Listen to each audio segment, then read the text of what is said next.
আমরা দেখেছি এই পাবনায় আসতে আমাদের কতটা কষ্ট হয়েছে। পাবনার রাস্তাঘাটের বেহাল দশা আমরা দেখেছি।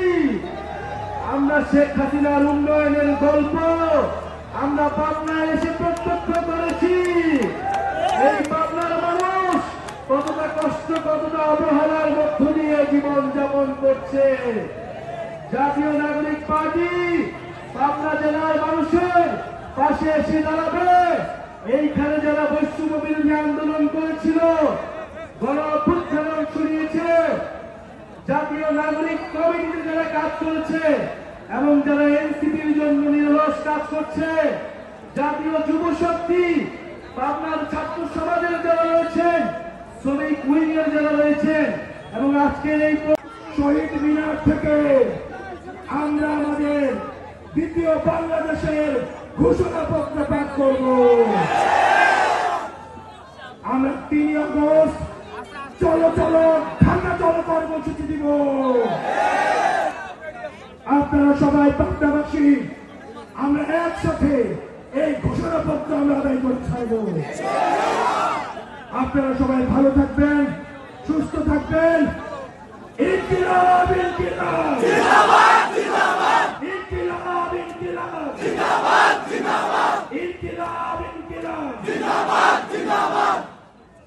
আমার দেশ তোমার দেশ বাংলাদেশ, বাংলাদেশ আমার দেশ তোমার দেশ বাংলাদেশ, বাংলাদেশ ইনকিলাব ইনকিলাব জিন্দাবাদ জিন্দাবাদ, এনসিপি এনসিপি জিন্দাবাদ জিন্দাবাদ, action to action, direct action চাঁদাবাজের বিরুদ্ধে, ডাইরেক্ট অ্যাকশন চাঁদাবাজের গতিতে, ডাইরেক্ট অ্যাকশন আগুন জ্বালাও একসাথে, চাঁদাবাজের গতিতে আগুন জ্বালাও একসাথে, দালালদের গতিতে আগুন জ্বালাও একসাথে। আসসালামু আলাইকুম ওয়া রাহমাতুল্লাহ। মিডিয়ার সংস্কার লাগবে, পুলিশের সংস্কার লাগবে, আমলাতন্ত্রের সংস্কার লাগবে, সেনাবাহিনীর সংস্কার লাগবে। সংস্কারের মধ্য দিয়েই আমরা নতুন দেশ গড়ব। বিচার সংস্কার এবং নতুন সংবিধানই আমাদের অভিমুখ। আমরা বলেছিলাম অভ্যুত্থানের মধ্যে স্কুল কলেজে, বাংলাদেশের প্রতিটি দেওয়ালে দেওয়ালে আমাদের তরুণরা, আমাদের ছাত্রীরা যে গ্রাফিতি লিখেছিল, সেই গ্রাফিতির মধ্য দিয়ে নতুন সংবিধান লেখা হয়ে গিয়েছে।